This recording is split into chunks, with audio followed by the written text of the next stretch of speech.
Okay, good afternoon, everyone. Welcome to the Fayetteville Public Library. My name is Rachel, and I'm a librarian in our Adult Services Department. I want to thank you for coming today, and thank you to everyone who's watching the live stream.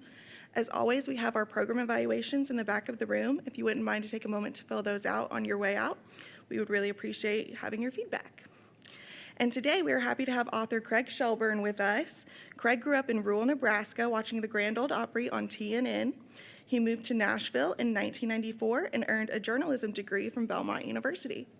He has written for The Bluegrass Situation, CMT.com, the Country Music Hall of Fame and Museum, Folk Alliance International, International Bluegrass Music Association, Music Row Magazine, and many other outlets.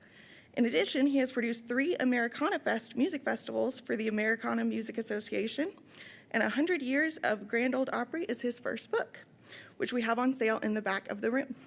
Please join me in welcoming the author. Thank you. Thank you. What do I have to do? Just now we're going. Okay, thanks for being here. I don't know many people in Arkansas, so I really appreciate y'all coming to hang out. If you go to the Opry on Saturdays, we start with square dancing, but we're not going to do that today. We'll just jump right in with talking about the book. So, how many of you have been to the Opry? Wow, many. All right, this is great. It's fun, right? Like coming to the Opry. I've lived in Nashville for a long time and grew up watching it, and it was always fun to go. And my background, I guess, has been journalism, like she said. So when I knew this 100th birthday was coming up, I've trained myself over the years to think about anniversaries of important movies and films and albums, so you can talk about the music that got us to where we are now. So like the 50th anniversary of an important record, or 40th anniversary of a hit song, things like that. So when I realized the Opry was coming up on 100, I wrote a proposal and submitted it and took a couple meetings, and there was like a long gap in between. And then suddenly they sold the book, and it was quite a surprise to me. So I got the call in April of 2023 asking if I wanted to write the book about the Grand Ole Opry, and of course I did. So here it is, my first book. So I guess I'll just, I want this to be fun, casual. It's a Saturday afternoon. If you have a question, raise your hand. We can get a microphone to you, or feel free to come up and ask a question if you want. I'm happy to do that. So Opry is now and probably always will be the world's longest running radio show. Since 1925, it's been broadcasting out of Nashville. Interestingly enough, it started in downtown Nashville, and it was essentially a marketing tool for an insurance company. There is a very successful insurance company in downtown Nashville, and the president of that company had a son who was probably, early 20s, and he was fascinated with this new thing called radio, and he was begging his dad, like, we got to get on board with radio. It's the new thing. But his dad and all of his dad's peers were not so sure about this new thing called radio. So with much persistence, I think my interpretation of it was the turning point was the son told his dad, if you can get this radio thing going, we can use it to sell insurance, because they were selling insurance door to door. And they said, if people are hearing it on the radio and they hear about us, they're going to open the door and let us in, basically. So they used radio as a way to sell insurance. And at that time, in the 1920s, there wasn't really pre-recorded music. There weren't really albums or anything, so they had to have live programming all the time. So WSM out of Nashville went on the air, and they were broadcasting football games or broadcasting symphonies, just kind of like anything that was live. There was a lot of talking, of course. And they hired a man named George D. Hay to come be the program director. He was pretty young himself, actually. They called him the Grand Old Judge. Or no, the Solemn Old Judge is what they called him, but he was neither solemn nor old. He was a pretty gregarious guy, and he wasn't a judge either. He was a journalist. So pretty interesting, but the reason he got that nickname was he wrote a column for a Memphis newspaper where he would go to courtrooms and write about the funny things that were happening in the courtroom in Memphis. That's kind of a weird way to get a nickname like that, but that's kind of what happened there. So he became kind of the voice of WSM and started bringing in he liked he liked rural music. He came from the Chicago WLS barn dance and had a lot of string bands that were on his station. He thought, well, that might work in Nashville. So they started kind of looking around and bringing people in, but they brought in Uncle Jimmy, Jimmy Thompson. Hope I have this right. I'm going from memory here. Do I have that right? That doesn't sound right. I'll have to look. Anyway, brought in a fiddler, and and they got a lot of mail saying how much they liked that old-time music, and so they kept bringing in more old-time music, and then it became more and more popular, and as it started taking off in Nashville, a lot of these people who had Uncle Jimmy Thompson, that's the name I'm looking for, so they started bringing in people that, like one of the guys was named Dr. Humphrey Bate, and he was a physician who liked to play banjo. So he would come in and play, and there was like people that fixed watches that would come in and play on the weekends. There was like, I think, some engine repair. One guy owned a radio repair store. So it wasn't professional musicians for a long time. It was just hobbyists, but they needed people to come in and fill these hours on the radio. So once that happened, once the old-time music caught on, it really started taking on a life of its own, really, and became a Saturday night institution. And it grew and grew. And once audiences found out about it, they would come to the insurance company to try to watch it. But, it was inside of a studio, inside of an office building. So they moved it to where you could watch it through a window, basically, and then it continued to grow, and it continued to move locations, and it finally moved out of the insurance company, and they had several homes in Nashville. So I guess what I would emphasize with that is the Grand Ole Opry is a show. Like, it's not a home. Like, there's a Grand Ole Opry house now. It was at the Ryman. It was at War Memorial Auditorium. It was at a place called the Hillsborough Theater, which is now the Belcourt Theater. It was in a place in East Nashville called the Dixie Tabernacle, which was this giant wooden structure that was rented out to them on Saturday nights. So the show evolved, and the show moved around Nashville a lot. So when you talk about the Grand Ole Opry, you're not necessarily talking about the building, you're not necessarily talking about the cast members, you're talking about this radio show that's been around for 100 years. And of course, it's changed dramatically. When did you get to see the Opry? When do you remember going? Yeah. Oh, this is when I was a child a couple of times. This would have been back in the 70s, when it was still like a new building.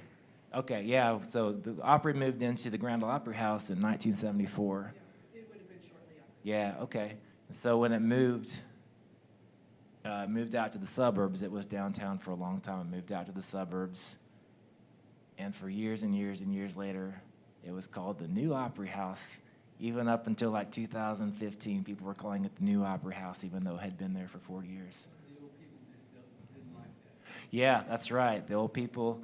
Well, there's a story in the book. You all know Grandpa Jones, of course. So they had been telling Grandpa Jones, like, it's going to be great. You're going to love this new place.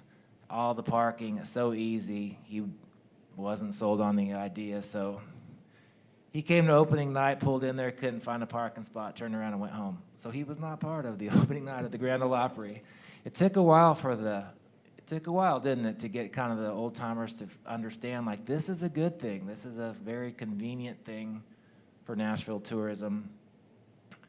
But it wasn't in downtown anymore. Like, it took away that. Yeah, it didn't have the vibe of the Ryman. That's true, and it didn't for a long time. Actually, the Grand Ole Opry House was pretty sterile for a long time. I'll tell you about that in a second. But when it went into the Ryman in 1943, it had just gotten kicked out of a building downtown called War Memorial, and it was there for about 4 years. But the crowds were pretty rowdy at the Grand Ole Opry. I mean, it's fiddling and singing and dancing and all the things, and kind of, I guess you could just say, kind of the hillbillies were coming into this really nice theater and sticking gum under the seats and just causing a chaos inside. So they got kicked out of the theater, and they really had no other place to go. But because it's the world's longest running radio show, you have to have a show that Saturday, right? Or else you lose your streak. So they begged the woman who was the manager at the Ryman Auditorium named Lula Naff, and the Opry personnel and the insurance company personnel were like, we have to do something, we have to help us. And she was reluctant because she liked symphony presentations and more of an artistic presentation. But they figured out an arrangement, and so the Opry moved into the Ryman in 1943. And part of the fun of writing this book was looking through the pictures, and you would see pictures like, let's say the Ryman is right here. You probably remember this. There was lines all the way down the block for people to get into the Opry, and sometimes they would do 2 shows on a Saturday night. Just people were clamoring to get in there. They were some of the biggest stars in country music would play there every Saturday night.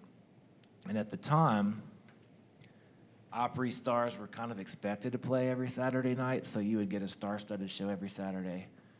There was, for many, many years, there was like a specific number of shows that artists were expected to play, whether you were Hank Williams or Louvin Brothers. That era of artists would play somewhere on Friday, drive all night and all day to get to the Opry on Saturday, and then they would promote their shows for the week ahead or promote their songbooks or their albums.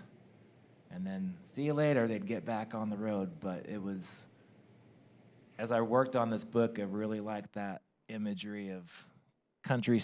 These people are now considered country legends. They're coming from all corners of the country back to Nashville on Saturday night. There's a huge line of people in line to see them. Yeah, yeah, I believe it. Yeah, because these weren't tour bus days. These were driving in caravans of cars, you know. I think when I worked on this book, I really learned about, obviously, the musical history, but just how long it took to get, well, how do I say this? So the Opry pretty consistently kept up with the modern times in terms of presentation and in terms of technology, but it takes a lot of work for these artists to get to the Opry on a Saturday, and the devotion that it takes to keep a show running for 100 years, a lot of that credit goes to the Opry management, but a lot of that goes to the artist too, because Saturday night's your best night on the road, right? Like, and you're doing that to come back and play the radio show. So I can tell you a little bit more, but anybody have any questions before? I feel a little strange without a moderator, but if anybody has any questions, anyone?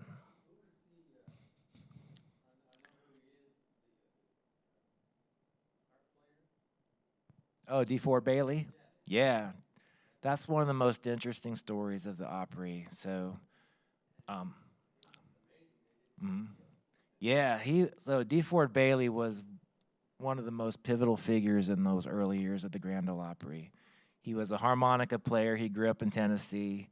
When he was a kid, he had a debilitating illness when he was 6, and so his dad, in order to help him pass the time, would like hang a guitar over his neck and like give him a harmonica, because he's just laying there in the bed, right? Like he can't do anything else. So he learned how to play harmonica, learned enough guitar to pass the time, I guess. And then when he was, I guess I wouldn't even know if I would use the word healed. When he was healed enough to get out of bed, he had his growth had been stunted. He was like this tall, but he could really play that harmonica. I mean, he was fascinating. He could make it sound like,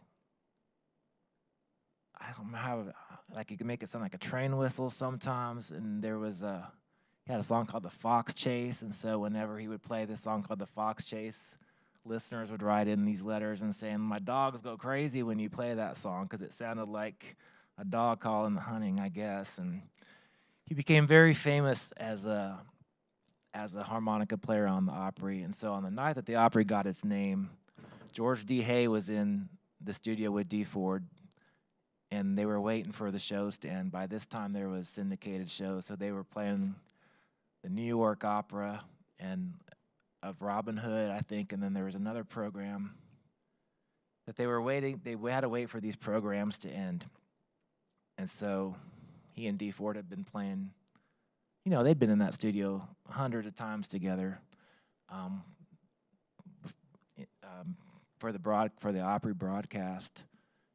And so as soon as the opera was done, George E. Hay said, for the last hour, you've been listening to the Grand Ole Opry. Now tonight we're going to listen to the Grand Ole Opry. And just offhand, just like, let her go, and DeFord's like, okay, cool. So he like picked up his harmonica and started playing. So those two are really the reason that Opry got its name. Like, they were so good together, but the struggle in that story is that DeFord was black, and at that time, there was a disconnect, obviously, in society. I don't think so much as musicians. I think the musicians could just respect one another, because as we researched DeFord's life and career, these musicians loved him, but he got fired from the Opry. Not a great decision, but the reason that we figured out was,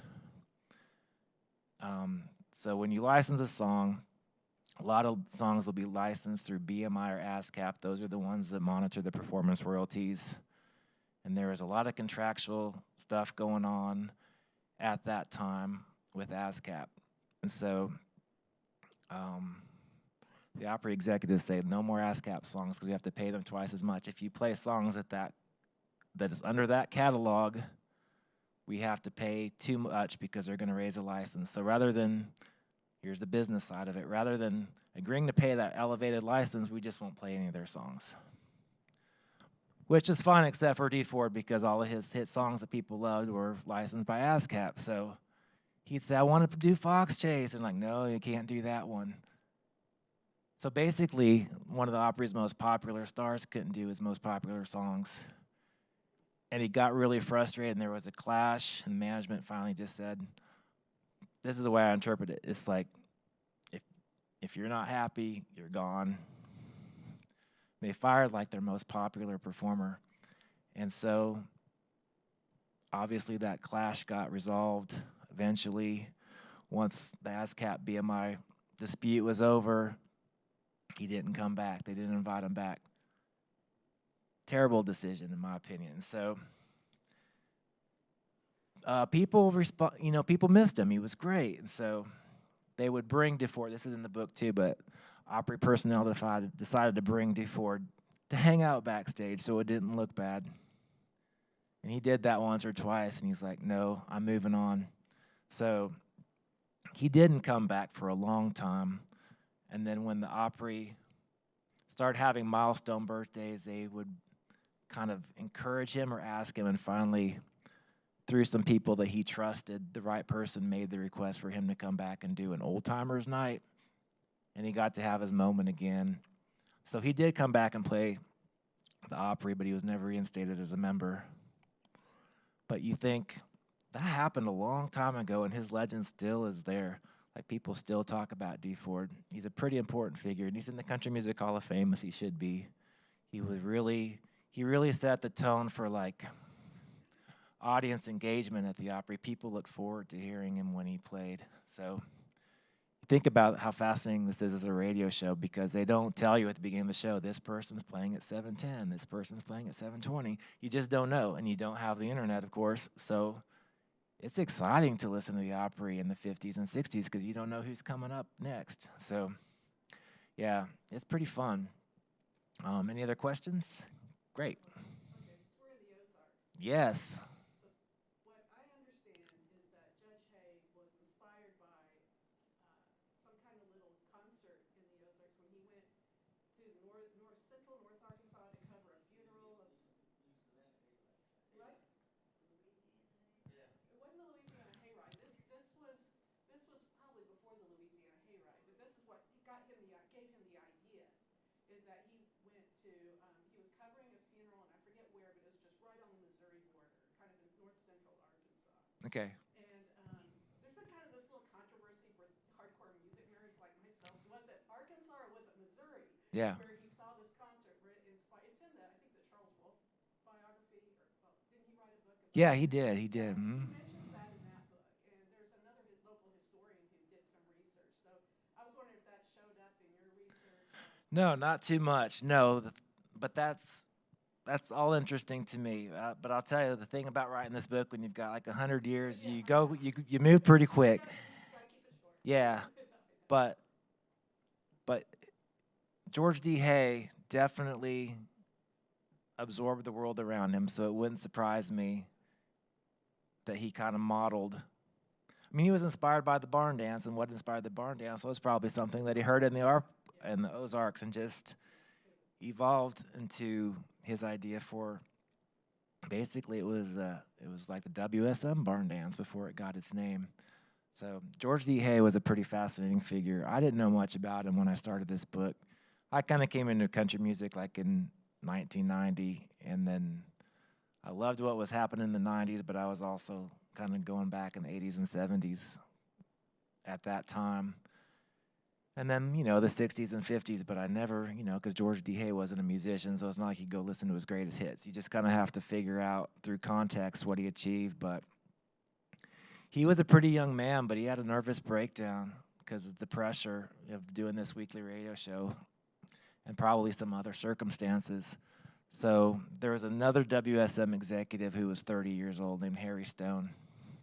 This to me is really interesting. I hope you like it. But so Harry was sort of a visionary, and he was always trying to think of ways to improve it, do something different. But George D. Hay was like, I like these old timers. I like these bands with the string bands and the banjo players.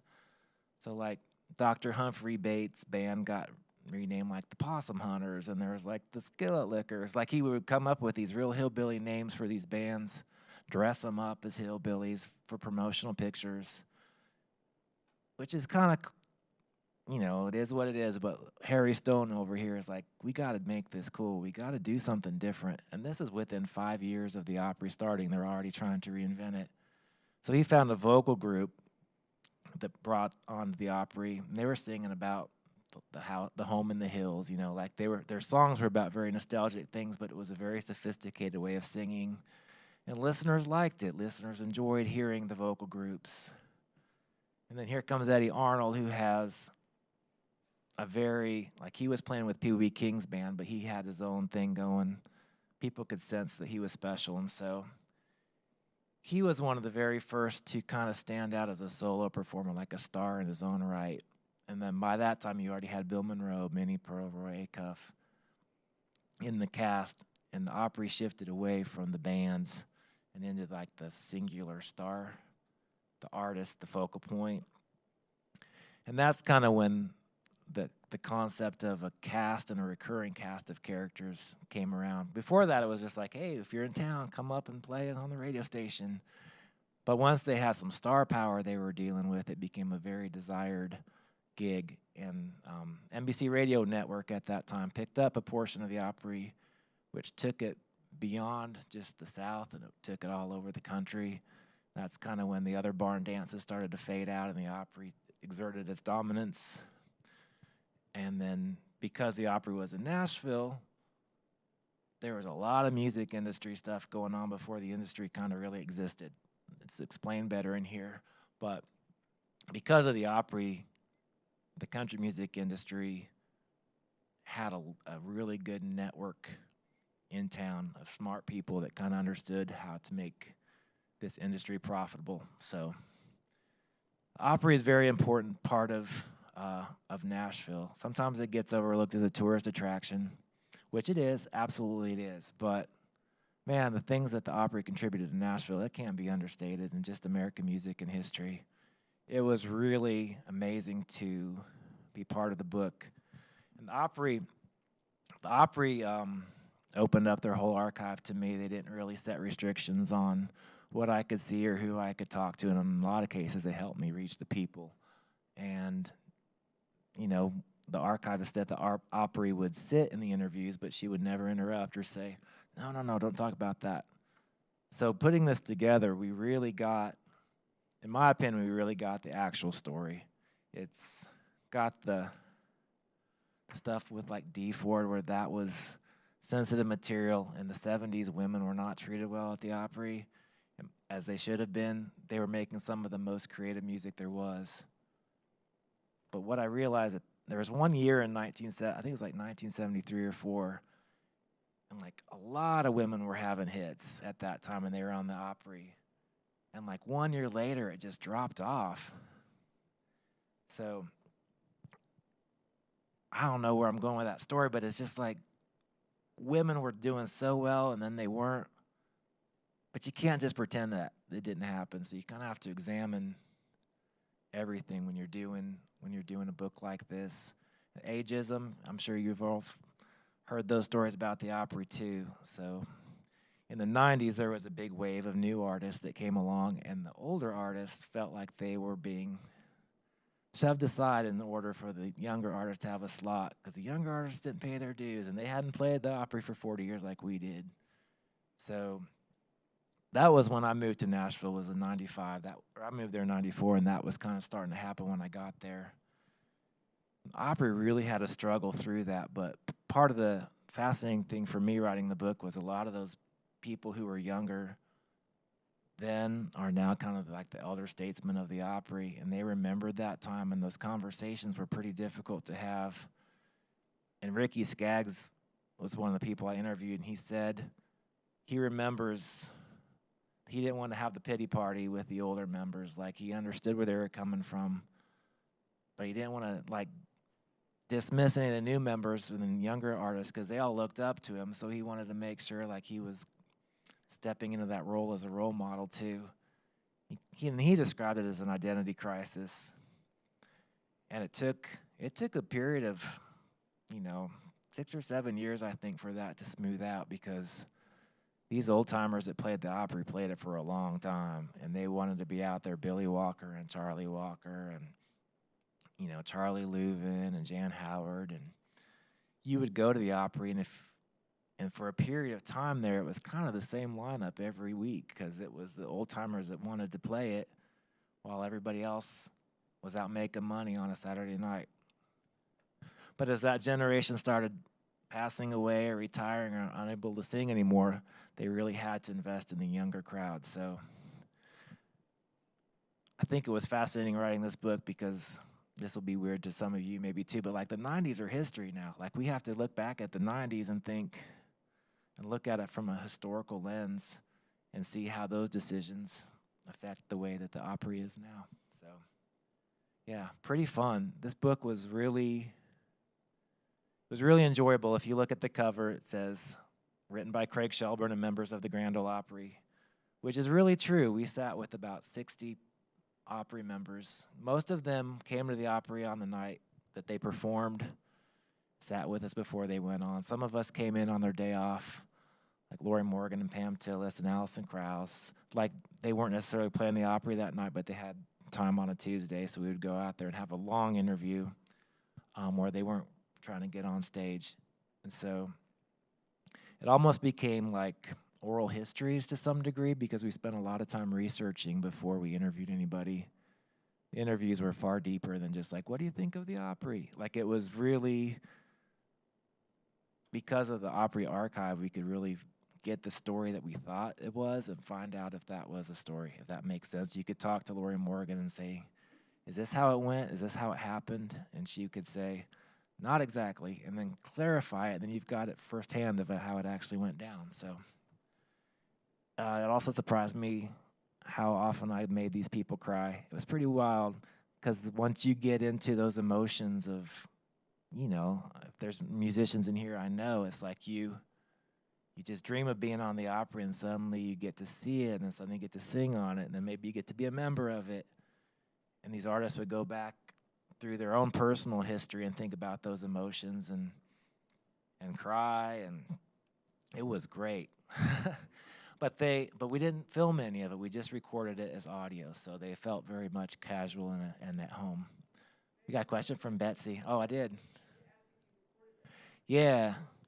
So we had a high quality mic. So if you get the audio book and there's a quote from Reba in there, the actor that read the book won't say Reba's quote in his own voice. They'll just take that part from Reba and drop it in the audio book. So it's kind of like a living history of the Opry from the people who were there.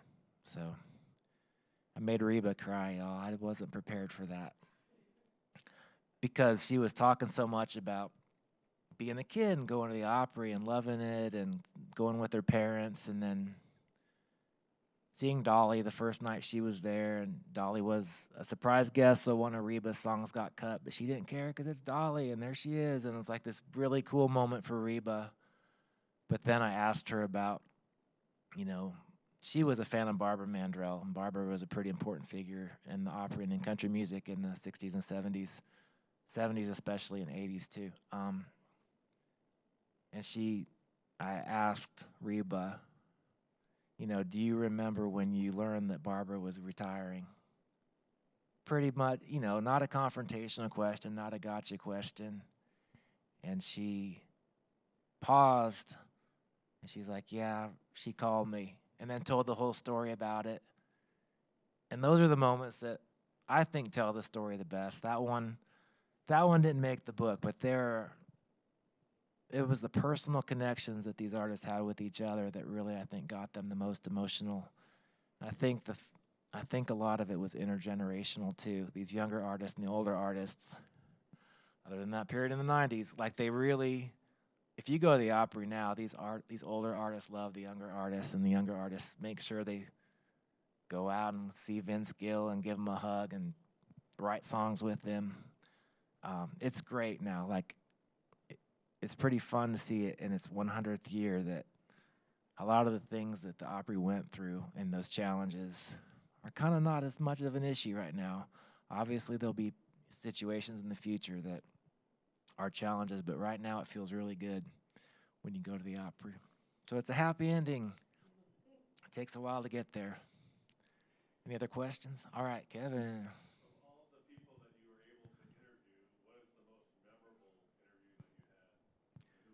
All right, for live streamers, he's asking for all the people I interviewed, what was the most memorable and who was the most memorable? That's a good question because we interviewed a lot of people. One night we interviewed the Whites, who spent a lot of time in Arkansas. Their dad moved the family here, actually moved them out north of Fort Smith when they were teenagers. And they were telling so many stories, we got locked in the Opry because we weren't paying attention at the time, and the show was over, and they locked the doors. So we had to call Ricky Skaggs, but I was the only one with the phone, and Ricky didn't know my number, so he didn't answer the phone, and we just kind of had to start pounding on doors until security found us back there. So that was pretty fun. Reba, of course. Vince Gill is probably the most generous, good-hearted man that you can imagine. Like, that guy's great. And he gave me the unfiltered version of how he thought about the Opry. Sometimes you will ask people, and they'll give you they've been asked the question before, and they'll kind of just go on autopilot. But he really was able to explain what it meant to have Roy Acuff believe in him. And Vince took a long time to get his career going. Like, he was a pretty slow build. But the musicians in Nashville liked him and would say, come play with me at the Opry. And he would say, no, I'm not going to do that until I get asked to perform my own material there. So his memory is very clear on that. And interestingly enough, with Vince, the night they asked him finally to come play, he had already committed to playing You Are My Sunshine at his child's recital in school. So he couldn't make it his first night, but he made it eventually and became a legend. Dolly gave us some time. Dolly fans in the house. Every hand should be going up at this point. So, yeah, when you go to Dolly where she is, and so she was out at her business compound in Nashville. Graham Parsons. Yeah.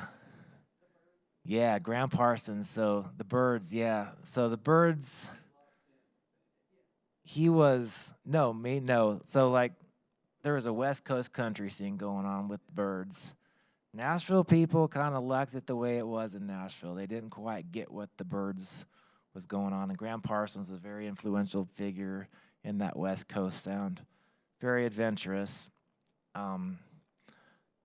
Yeah, Chris Hillman could tell you these stories better than I can. But the Byrds played, and I think the Opry kind of didn't know what to make of it. Similar with Elvis, like Elvis got the opportunity to come play. They didn't know what to make of it. He didn't come back, neither did the Byrds. And like Wanda Jackson, you mentioned earlier, like Wanda Jackson was asked to play the Opry, and she was wearing a dress that her mother made with spaghetti strap shoulders, and they're like, "You can't wear that on the Opry. You're showing your shoulders." Heaven forbid. So Ernest Tubb took his blazer off and put it over Wanda Jackson's shoulders so that she would be properly presented on the Opry. I mean, Wanda Jackson is beautiful. She's like 18 at the time. Beautiful woman. Here's, wear this big old blazer so you don't offend anybody. So she didn't go back to the Opry for years and years and years. That was one of the things that the Opry did right in recent years, was reach out to her and say, "Please come back. We're sorry. You're very special." And yeah, like with Graham, they didn't have a chance to make that up to him because that meant something. I think I have this right with the story with Graham, was that they were going to sing a Merle Haggard song maybe for their second song, and they sang Hickory Wind instead. And yeah, and it was like, oh, with the scandal, Hickory Wind. Great song, right? I mean, who would object? But it was a different time. But Graham also gets a lot of credit for, bringing Emmylou Harris into our lives too. And Emmy is a Opry member and a very special person. So, yeah, thanks for asking about that. He's a cool guy. Yeah, on the steel. Yeah, I mean, the Byrds, Sweetheart of the Rodeo. And Marty Stewart obviously loves that band, so.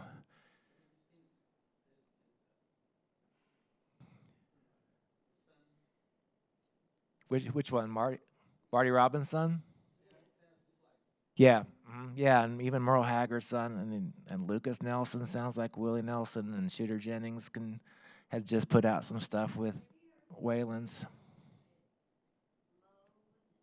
Mo Pitney? Absolutely.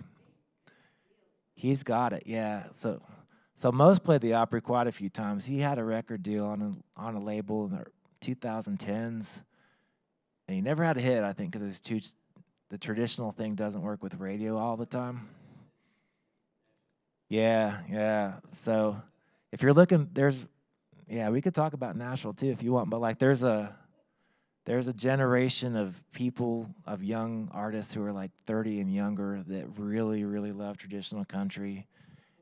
And it feels like finally it is. I used to think it was too far gone because I just didn't think it could come back from some of the things that we've heard from Nashville lately, but I think so too. I think the audience is ready for it too, and so it's just a matter of those artists finding the audience that is out there.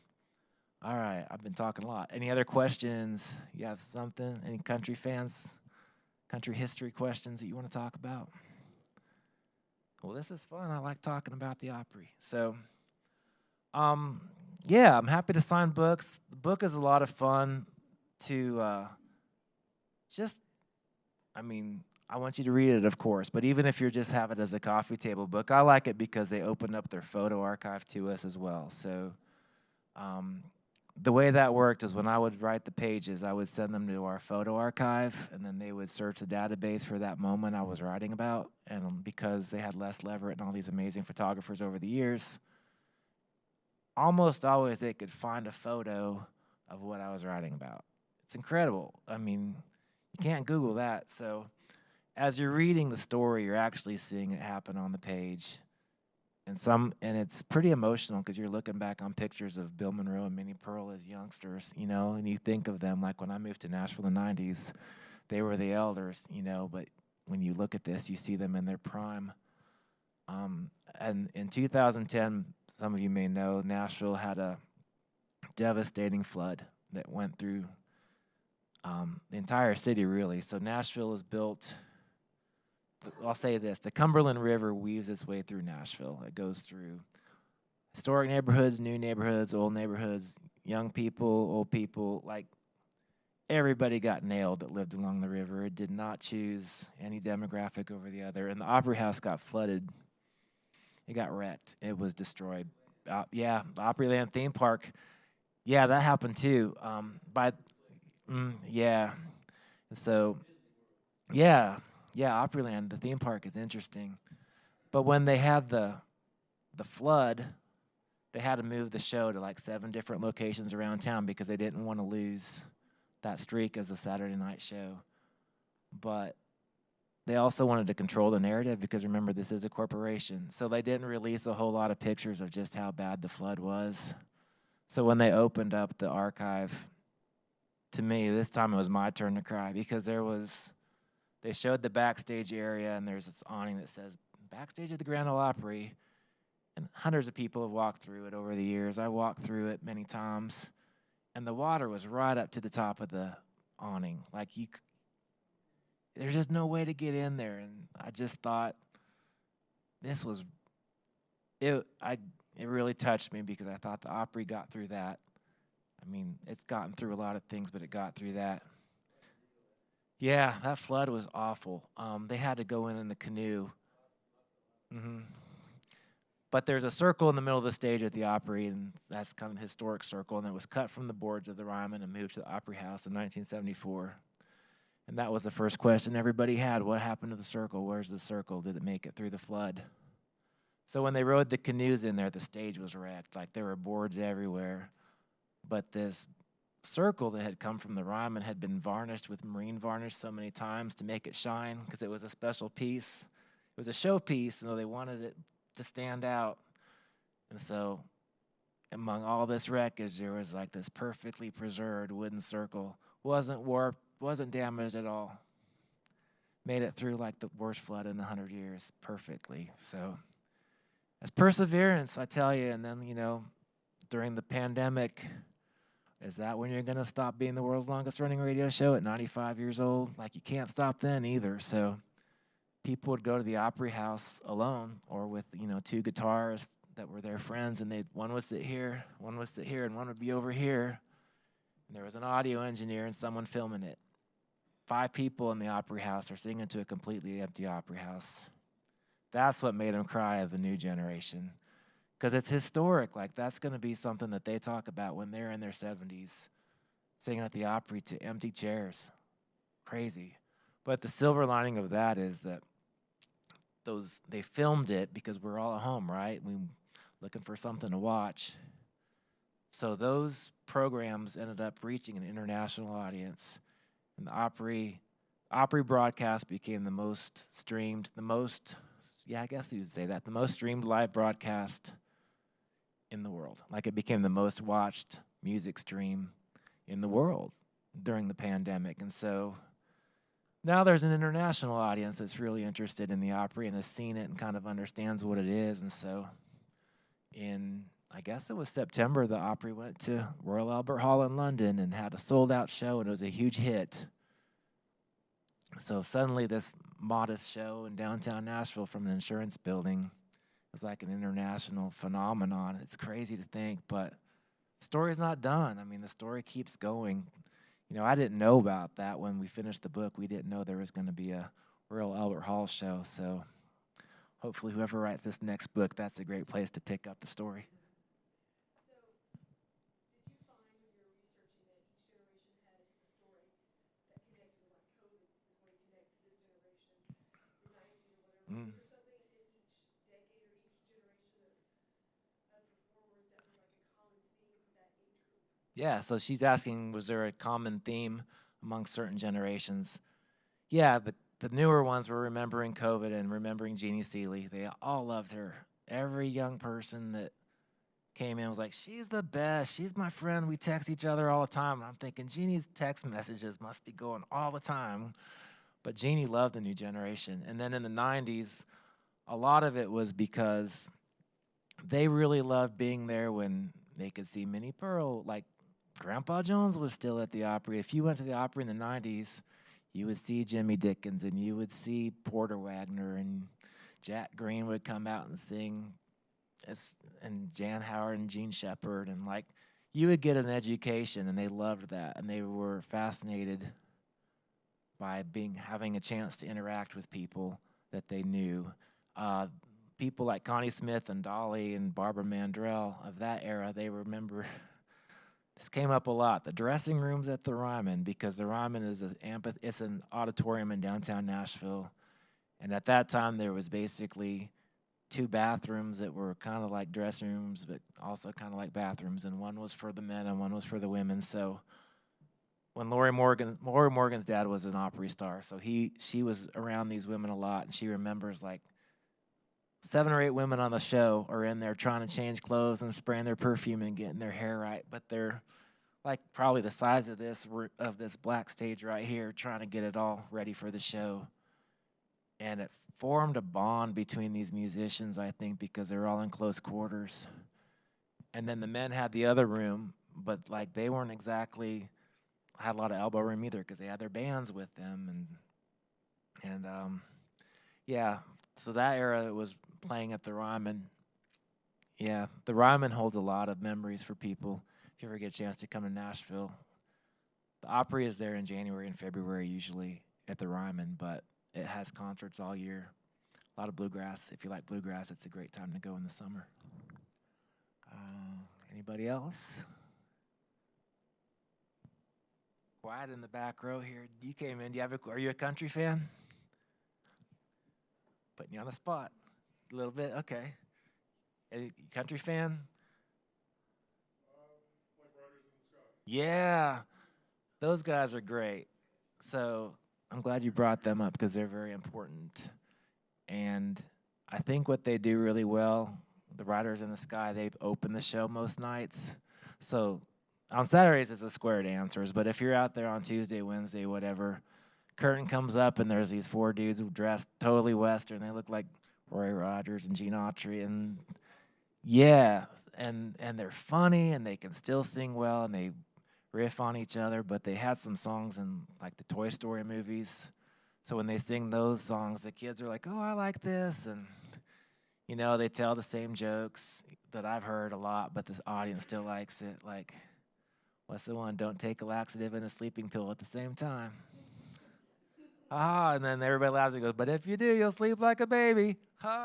You know, the audience loves it, and it's like, it puts everybody at ease, and everybody has a good time. And like the Riders in the Sky are great in their role, and I think they started in '82 or '84, something like that, and they didn't have any hit songs. They just audiences liked them when they appeared as guests. And Ranger Doug worked at the Country Music Hall of Fame at the time and knew Hal Durham, who was the general manager, and just wrote him a letter and said, "People like us. We like being there. We bring something that nobody else is doing, and we live here, basically. Like, we can come and do the show anytime." And Hal Durham was like, "Okay." Like, it's so weird now. It's like a huge thing when you become asked to be a member. In the 80s, it was like, "Hey, cool. Like, come on." So Who was the first act to have drums at the Opry? Because they were. yeah, that's a tricky one because from what I can understand, like when Bob Wills came and played the Opry, he had a drummer, but they put the drummer behind the curtain. So yeah, it took a while, didn't it, to figure out, because it's like, that's not country music if you have a drummer.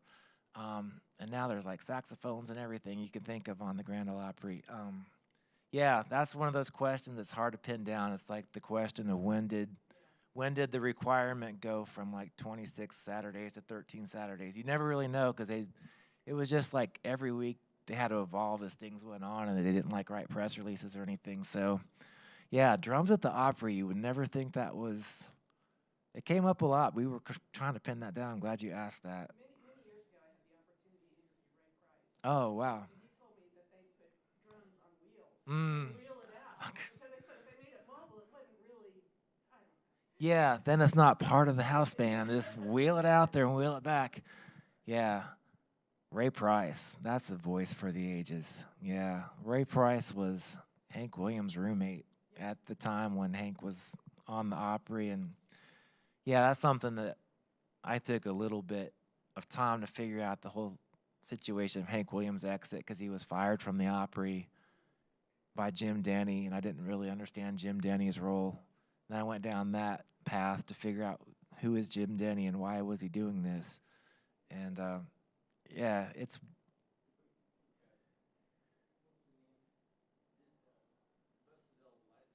Oh yeah, Johnny Cash. Yeah, kicked out the footlight, or I think he used a microphone stand, and he just went down the line, smashing them out.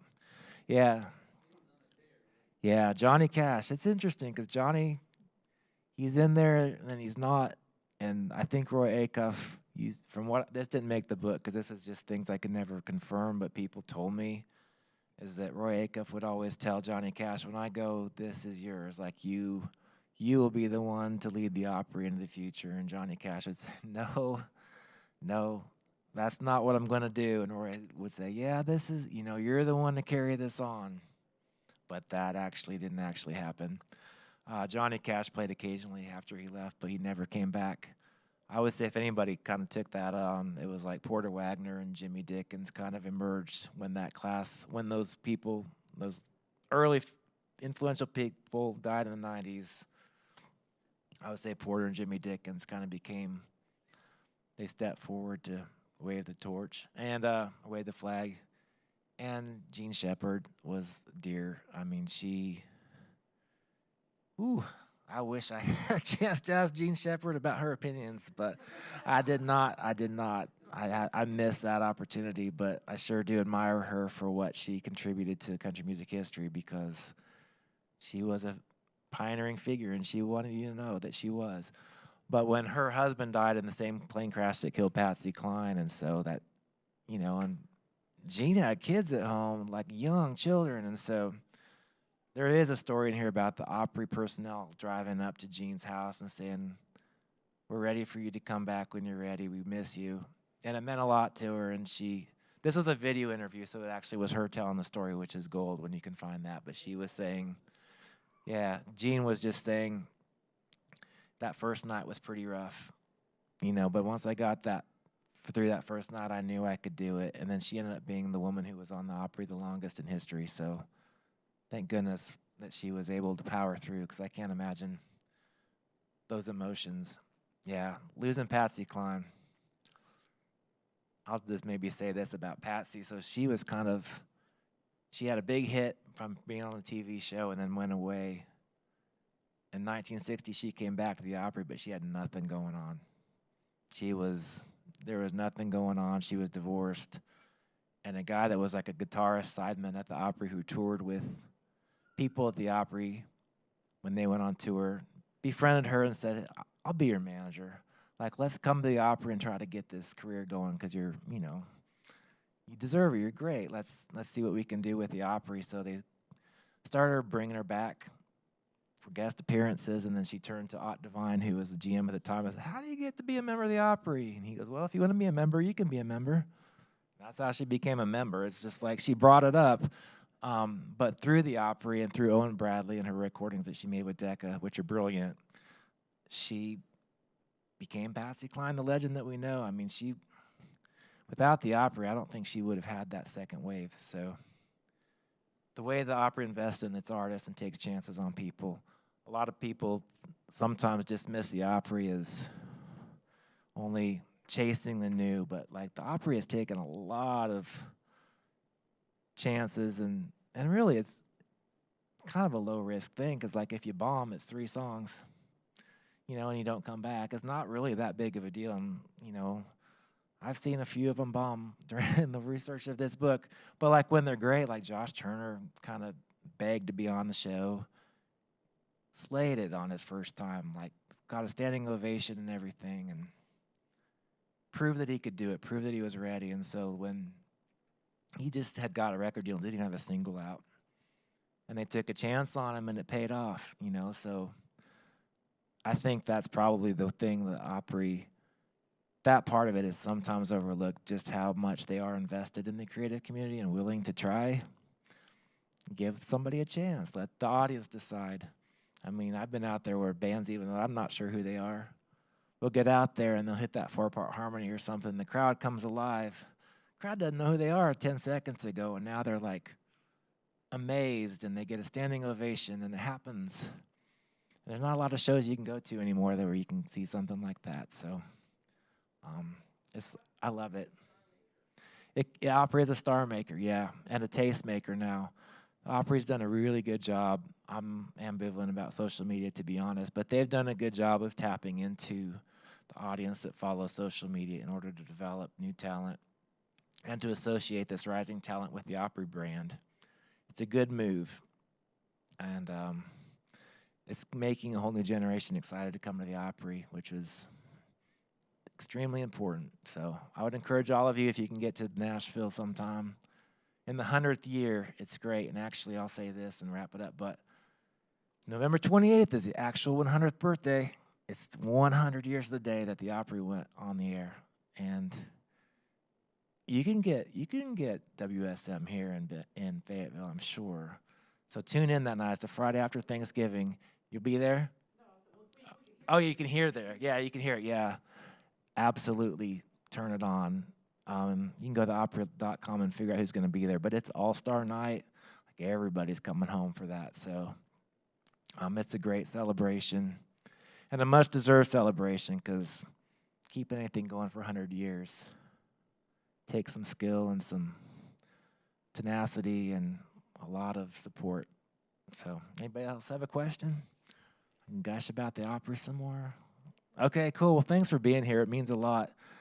Yeah, I haven't been to Fayetteville in about 10 years, and Betsy and Kevin are my friends that came out to support me, so thank you for being here, and I'm glad to sign some books if you like. Skylar's back there, and she'll help us get there. Oh, Phil Kaufman? Yeah, I know who he is, and I met him because, yeah, he's still around too, like, of all the people. So yeah, Phil Kaufman, look that up if you. Yeah, he is part of the Graham Parsons legend story of saving it. Yeah, I won't get into all that, but basically, Graham Parsons that we talked about earlier died, and Phil Kaufman, I don't know if you would say rescued the body. He retrieved the body, we'll say that. He retrieved it. And yeah, and Joshua Tree, it's wild. That's one of the great stories of country music, and a little bit creepy. So, all right. Well, thank you so much for being here, and I appreciate it. Have fun.